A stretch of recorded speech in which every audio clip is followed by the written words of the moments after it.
Christmas has finally come and gone, so let's take a moment to look and reflect on this year's gaming. Starting on a bit of a downer, it seems as though ports to PC are getting a little bit worse and our expectations are getting much lower. I mean, with the exception of Square Enix titles this year actually, which is strange in and of itself. 2009's Chronicles of Riddick Escape from Dark Athena was on sale over at GOG.com for a mere $3, and comparing that to some of the efforts from 2012's publishers, that even blows a lot of the offerings out of the water. We've looked at Far Cry 3 and we even launched a YouTube channel to discuss these ports and this year's gaming so far, but what do we think are the best 2012 PC releases? Note that this isn't PC exclusive games on their own, so much as games that have to meet our standards of porting and mechanics and story and visuals and things like that.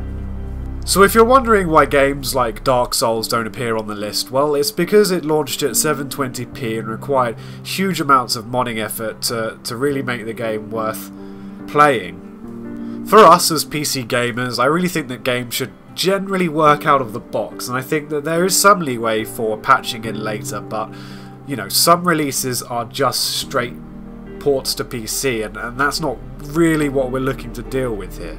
It's also important to note that, like some larger magazines, we're not really just looking at the last 10 big AAA releases from this year either. I mean, there are some great under-the-radar games that have come out this year that are genuinely deserving of their spots, and I hope that with most of them, if not all of them, you'll agree that they should be held in at least some high regard. So take it with a pinch of salt, and although your choices might be different to mine, I hope you enjoy our top 10 list of 2012's gaming offerings. Oh, and I should mention that this year each game will be introduced by an idiot pretending to be an orc. Fuck off, Princekin. Oh Jesus, can we not do... Guys, can we not do the orc? War of the Roses. The War of the Roses isn't even close to being a perfect game, which is perhaps why it's in my number 10 spot and not a little bit higher, but it is a valiant effort by Paradox Interactive and Fatshark to bring us a highly polished AAA medieval combat experience where once it merely fit a niche. Since launch, netcode issues have died down and things are genuinely a lot smoother, and while some still argue that Mount and Blade is the better game, the depth, scale and beauty of War of the Roses suffice enough to allow us time to get used to the differences. What's true indeed is that War of the Roses is an enormously fun game to play with friends, and it is an unparalleled experience on the PC or any other gaming platform. Chivalry emerged the next month, which saw two medieval games pitting it out against each other, but it's not for me to decide which you prefer. It all depends on if you like spit and polish or some janky, wild, testosterone-fueled brawling. For us, War of the Roses is the ultimate medieval combat experience, and hey, it just got new content! Everybody loves free content! Where are the orcs in this game? It doesn't have to be orcs and everything, you dick. Dota 2. I was new to playing MOBAs in my spare time before Dota 2.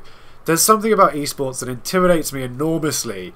Given that jumping into a game you don't know how to play online is scary anyway, I was about ready to take a torrent of abuse from players who enjoyed the game for longer than I had. That didn't actually happen though, and my sluggish and apprehensive performance was met with support or indifference, and after a mere 2 games I had understood the basics and learnt how to use my chosen hero, Sniper. Apparently built for newcomers, Sniper sits back and issues CC and finishes. I can handle that, I thought, but with 95 out of the 110 that will eventually appear, there's plenty more to learn. Dota 2 may be accessible to newcomers of the genre, but that doesn't make it a simple game.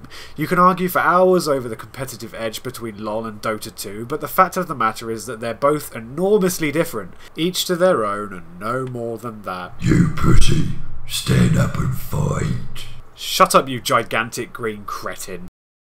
The elegant ballet of lane camping at the start of each game as you gently pace back and forth, carefully keeping an eye on the enemy in front of you, barely an inch apart, and the timing of each hero for that all-important last hit makes Dota 2 so meticulously crafted that the subtleties are comparable to that of the better board games.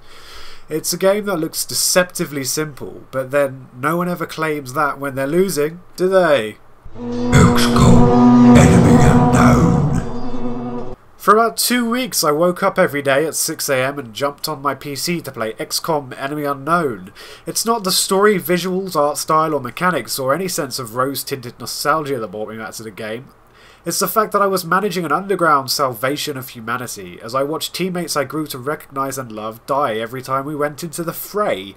Unfortunately, I only recognised their faces because 2K limited further customization to special and deluxe editions, which would have enormously increased my attachment to my unit. But, you know, that's just how it is now.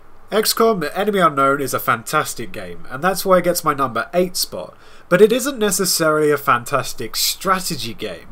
With the wake of the console generation comes limited, but not tragic watering down of the franchise. Squad sizes are limited to 6 players, and many PC gamers felt it necessary to put difficulty all the way up to the hardest to give them a fair challenge. Like most of Firaxis Games' productions nowadays, depth and scale are tremendously cut back, but they're substantially supplemented with fun factor, for better or for worse. There's no denying that XCOM is a consistently enjoyable, addictive experience, but as strategy games go, it's a little bit predictable and consequently a little bit repetitive. That said, it's fantastic to play on Steam's Big Picture with a gamepad, calm down, or via Splashtop's THD gamepad, which allows you to run games on your PC and stream them to your tablet. XCOM Enemy Unknown has just about enough depth and challenge or strategy to pass as a good strategy title, but for those of you looking for something a little bit more complicated, it's not really the best choice. Wargame, European, Escalation. What, you thought like most places this would merely be the last 10 big releases? February 2012 was most certainly a period of time this year, and with that comes the release of my personal favourite RTS or strategy game for the entire year. Eugen Systems might sound like some security corporation from a Bond film, and whilst I hadn't heard about the European developer until this release, I was blown away when I tried it. The problem I have with most RTS games of late is that whilst they aim to be balanced with regards to each unit, they end up being completely rock, paper, scissors. And it's not only unit balancing alone that developers are obsessed with, it's the layout of the maps. Nowadays, maps barely resemble anything at all other than a perfectly symmetrical concrete patio clearly designed for war. Nothing seems to make any logical sense, and it's all about knowing what kills what with regards to the game's mechanics. Then there's the map exploits. Oh god, it never ends. Wargame, European Escalation washed all that away, and when it first released it forced you to jump right in online with 361 painstakingly realistic units. No one knew what the fuck they were doing. It was chaos. The chaos of war. Perfect! Sure, you can claim it's rock, paper, scissors, but in war an Apache beats a hind. It's all about ammo, the armour and the range. Wargame is a lesson in Cold War technology before it's a game, and the several content updates that came later, it's better than ever. For me, no strategy series has beat the depth and meat of Wargame European Escalation, and it's a must to own. PlanetSide 2.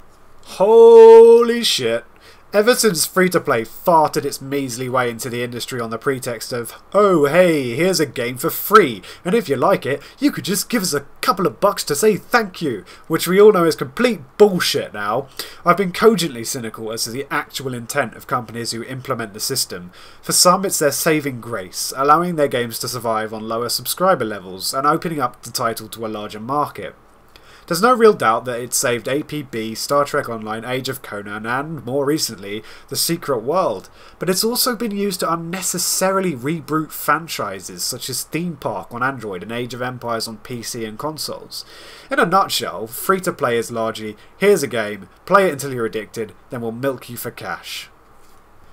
Exceptions to the rule are few and far between, and arguably the only truly acceptable title in my eyes was League of Legends, who charge for cosmetics only. They can afford to do that though, and 99% of other developers cannot. Therein lies the problem with free-to-play. Suddenly, out of nowhere, John Smedley's watchful eye happened, and he said, guys, seriously, free-to-play or subscription, who's in? And the community replied, free-to-play please, but here are the conditions. And John Smedley made it happen. It's that simple. As discussed in our review linked under the trailer, PlanetSide 2 is completely free, which doesn't limit you in any meaningful way. You can compete effectively without paying a single penny. Because of this, and the fact that the game is both fair and awesome, people have been buying cosmetics. Why would they do that? Because PlanetSide 2 is a fantastic and enormous game, and it is truly a unique experience on the PC. And a nice way to make that even better is to pimp yourself out. All upgrades and side grades are unlockable with earnable points, but if you're an impatient disposition, you can go ahead and buy them with SC, something that EA are no stranger to with their $60 package games. Good guy John Smedley, just don't let him catch you cheating. The Walking Dead. I'm not going to patronise Telltale Games and claim that Walking Dead is so good because it was a surprise hit from an incompetent developer. The fact of the matter is that The Walking Dead isn't really a surprise hit. Why should it be? Telltale have always been a troubled developer, but they've always also been a very talented one. They've a great team of writers, artists and story writers who, given an outlet for a higher budget, have really come into their own on this release. I'm not one of the people who saw the initial concept of this game and thought it would suck. I enjoyed Tales of Monkey Island, the Sam & Max series, and I even enjoyed Jurassic Park. Their eclectic mix of long dialogue, classic point-and-click influences, and some recycled mechanics from the third Shaky Broken Sword games always felt like a rebirth of the classic adventure game genre. But with April's The Walking Dead, which had a considerably larger budget than prior titles and a new interesting business model, Telltale Games raised a massive middle finger to the naysayers who always acted as though they weren't a proper developer. Hell, you know, Treyarch started with Wii ports. The Walking Dead isn't without its problems, and if you're not feeling for the characters and you're not a fan of the slow, drudging, zombie-like pace the series moves in, you're going to have a bad time. But for the rest of us, The Walking Dead is a touching and beautiful masterpiece that came in a £20 package with a whole bucket full of feels. Spanning 5 episodes with another series announced, The Walking Dead is a show of its own. It doesn't merely supplement the TV series, it bests it. Hotline Miami. The hipsters may have ruined Drive for us, but they'll never catch on to Hotline Miami. That's ours. Heavily influenced by the film Drive, which sees a vapid and vacuous Ryan Gosling prancing around to a pseudo-80s soundtrack and smashing people's faces in because he loves Kerry Milligan but is too embarrassed to ask her out or something, Hotline Miami takes lashings of the ultra-violence and applies it to tight controls and masterfully created maps. Hotline Miami is what all indie games should be, a vision from a very small team, in this case 2, with a heavily stylized and well-executed concept. The title differs from other indie games in that it isn't all just about the visuals. All too often games feature the same generic platform or puzzle mechanics, only with some unique art style to differentiate it from the crowd. Hotline Miami's art complements the gameplay mechanics, and they're woven into something of a masterpiece. What's more, it's a damned hard game, and the sense of humour and referenced albeit tasteless brutality transcends mere video game violence into an art project of both visuals and coding.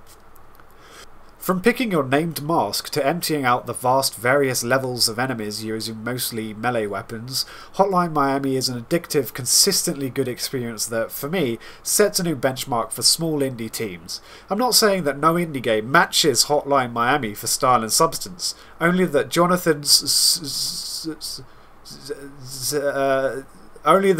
John and Dennis seem to have done it with a breeze of cool calm and an air that says, "You like this game? Cool. Fuck you." That's refreshing in this climate of people begging to buy and support their games. They made it, you buy it, nothing more to it. Assassin's Creed 3. The ending may have enraged me to the point of writing the article linked below, tweeting Assassin's Creed and Ubisoft about 17 times before crying into the palm of my hands for a week straight, but my emotional torment alone didn't negate the fact that Assassin's Creed 3 is a superb game. It's not the most challenging game on the planet, and it's even probably the easiest Assassin's Creed game in the franchise. But have you ever been told a story so well? A story so rich and exotic, with characters that sucked you in and dialogue that took time to actually explain itself. Connor might be a little wooden, but there were subtleties to the context that allowed him, as a blank slate, to learn with you as you traversed 18th century America in its very European state. Connor wasn't as bold as Ezio, but we have to remember that Altair wasn't exactly a barra of laughs. Perhaps Connor was that awkward third album, but with Haytham Kenway making appearances throughout the game, who was truly a sublime character, and other numerous important key figures, Assassin's Creed 3 was the first in the franchise that felt more about the world as a state than about either the Assassins or the Templars or those in their ranks.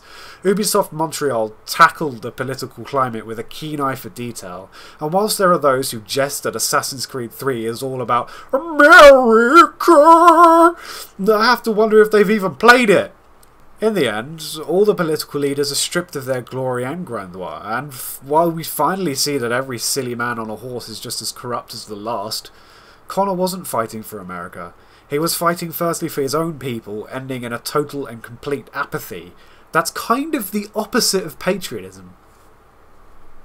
Because of this, and the fact that it develops on the structure of all prior Assassin's Creed games with enormous depth, this one in the franchise is one of my favourite. The multiplayer, however, was a total fucking sham, and it played like Tenchu designed for drunk children. Connectivity's plagued connecting to friends to this day, and when we finally did get to cover it in an up-and-coming Let's Play, we were totally underwhelmed. Still, none of this deters away from the fact that Assassin's Creed 3 pushed developmental budgets to their absolute limit. Ubisoft Montreal managed to market an historical period drama with a keen eye for political details and a cogent and incisive attitude to millions of Call of Duty players. That is absolutely genius.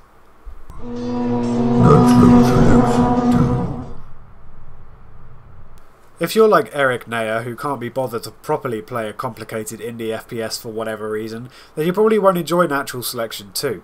In an age of Call of Duty and Battlefield, brainless instant gratification and zero thought in first-person shooters means that military shooters has a monopoly on the genre. Twitch shooters and Halo-style shooters such as Nexuiz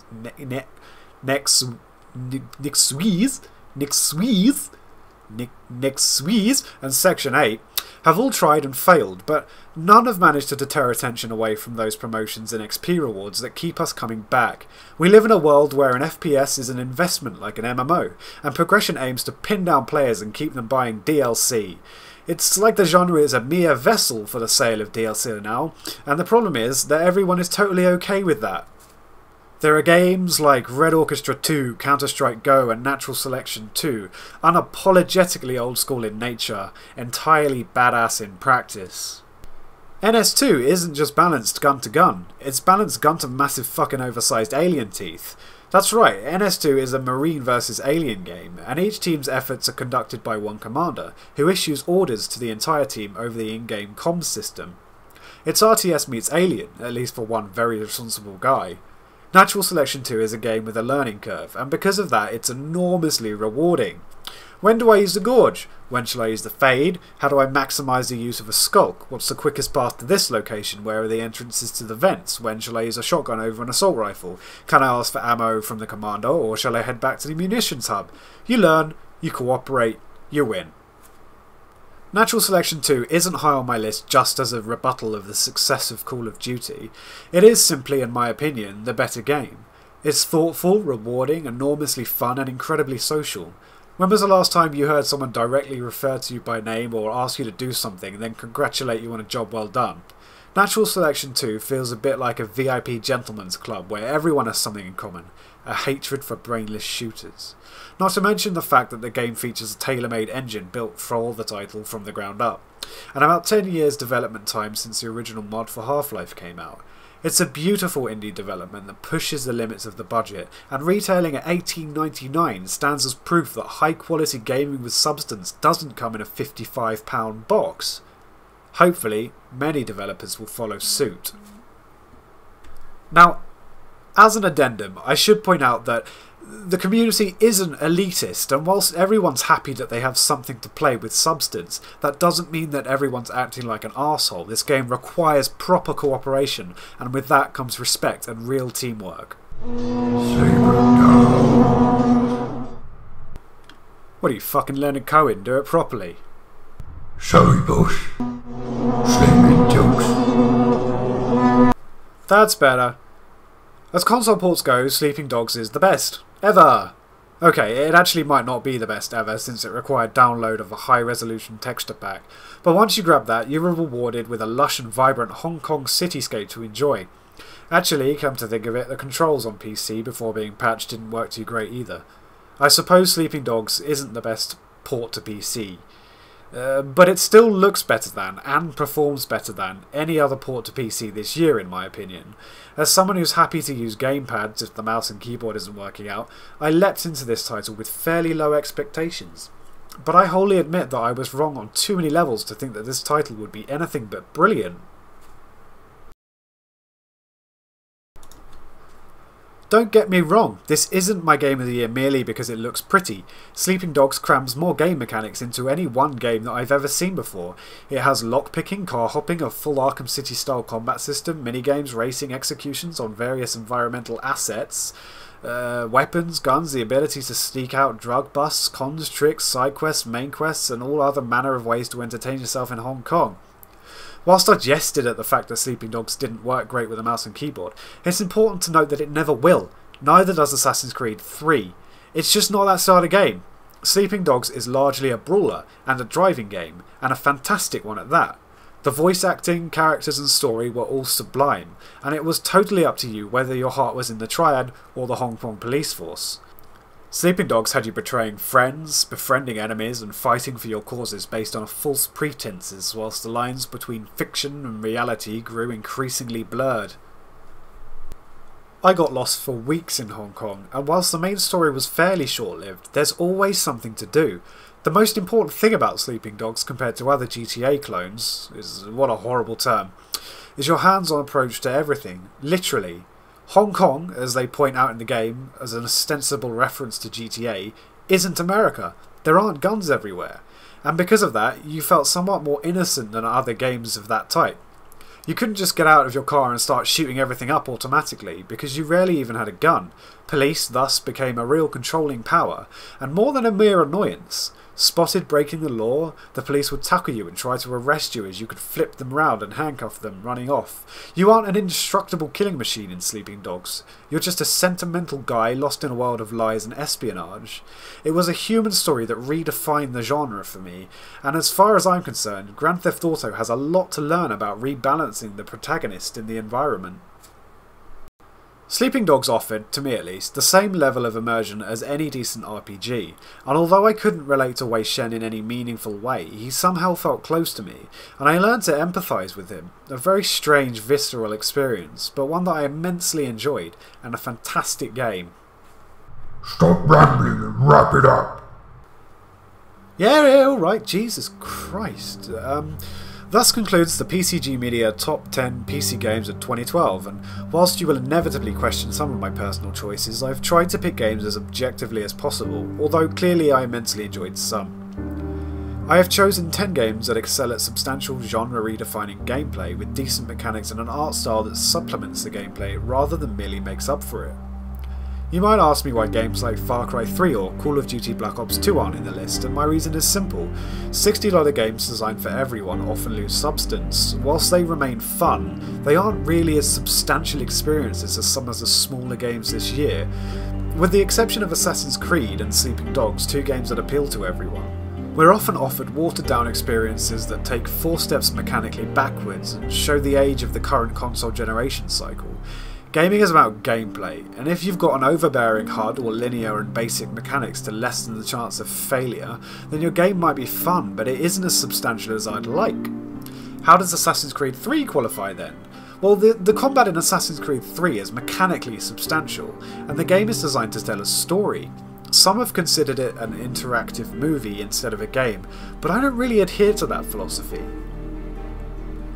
I'm confident that my top 10 list for this year will be agreeable to those who enjoy the game's respective genre. Natural Selection 2 was unarguably one of the best team-based FPS of the year, and Sleeping Dogs probably one of the best GTA clones or sandbox titles for PC. Of course, every list is deeply personal, and there are lashings of subjectivity here and there. The key thing to note is that level of fun is not the single most important criteria of this list, nor is the most sold or the highest development costs. Not everyone will enjoy these games, but I know that those who do so immensely, and for me, that's what counts. Don't worry if that's not enough or one of your games weren't mentioned in this list, because we've got 2 more top 10 lists coming. We've got the top 10 consoles list and something Justice is working on that I can't reveal just yet, so look out for those 2 videos in the coming days. I'll see you next time.